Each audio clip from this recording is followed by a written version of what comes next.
আজ আমি আবার চলে এসেছি আমার নতুন আরেকটি ভিডিও নিয়ে। তো আজকের ভিডিওতে আমি তোমাদের সাথে শেয়ার করব পান্তা ভাত ভাজা। আসলে আমরা গরিব মানুষ তো আমরা কোনো কিছুই ফেলে দিতে পারি না। খুব কষ্ট হয়। তো কালকের অনেকটা ভাত ছিল, সেই ভাতটা আমি ফেলে না দিয়ে জল ঢেলে রেখে দিয়েছিলাম। আর সেইটাই আজকে আমি খাবো। তো ঠান্ডার দিনে ঠান্ডা ভাত খেলে তো আরোই শরীর খারাপ হয়ে যাবে। তাই জন্য ঠান্ডা ভাতটা আমি এমনি খাবো না, ওটাকে আমি ভেজে নেব। তো কি দিয়ে ভাজবো? তো আমার কাছে যেহেতু অন্য কোনো সবজি ছিল না, শুধু আলু, পেঁয়াজ এইসবই ছিল। তোমরা চাইলে তোমাদের ইচ্ছে মতন ওর মধ্যে অনেক রকম সবজি দিতে পারো, মটরশুঁটি দিতে পারো, বাঁধাকপি, ফুলকপি, অনেক রকম গাজর, অনেক কিছুই দেওয়া যায়। তো যেহেতু আমার কাছে কিছু ছিল না, তাই জন্য আমি আর কি করব, তো আমি শুধুমাত্র আলু, পেঁয়াজ, লঙ্কা এইসব দিয়েই ভেজে নেব। তো ভাজার জন্য সমস্ত আমি কুচি করে কেটে নিয়েছি। আলু, পেঁয়াজ, কাঁচা লঙ্কা এগুলো সব আমি আমার পছন্দ মতন করে কেটে নিয়েছি। পাতলা তোমরা যে যেরকম পছন্দ করো, যদি কেউ মোটা রাখতে চাও তাহলে মোটা কাটবে। আমি পাতলা পছন্দ করি, তাই জন্য আমি পাতলা করে কেটে নিয়েছি। তারপরে গ্যাস অন করে আমি কড়া বসিয়ে দিলাম। কড়াইয়ের মধ্যে তেল দিয়ে দিলাম।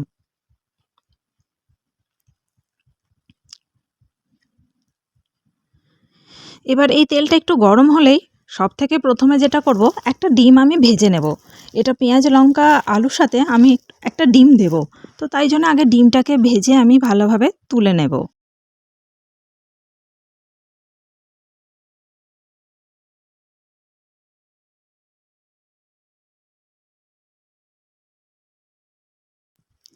এবার ওই কড়াইতে আবার আমি তেল দিয়ে দিলাম। তেল দিয়ে তেলটা যেই একটু গরম হয়েছে, গরম হয়ে যাওয়ার পরে তার মধ্যে আমি দিয়ে দিচ্ছি গোটা জিরে আর গোটা শুকনো লঙ্কা। এটা আমি ফোড়ন দেব।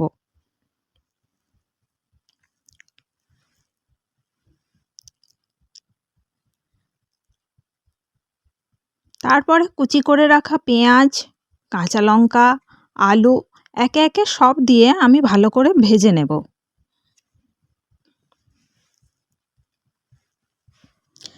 এর মধ্যে আমি দিয়ে দিলাম নুন আর অল্প পরিমাণ হলুদ দিয়ে ভালো করে লাল করে ভেজে নেব সব কিছু।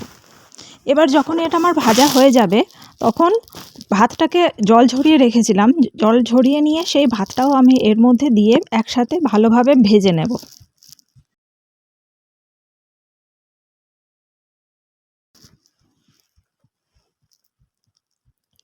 এবার আমি এর মধ্যে দিয়ে দিলাম ভেজে রাখা ডিমটাও। একসাথে সমস্ত কিছু দিয়ে ভালোভাবে এটাকে আমি ভেজে নেব। আর দিয়ে দেব স্বাদ অনুযায়ী অল্প পরিমাণ চিনি। যে যেরকম ঝাল মিষ্টি পছন্দ করো তারা সেইভাবে এটাকে তৈরি করে নিও নিজেদের স্বাদ অনুযায়ী।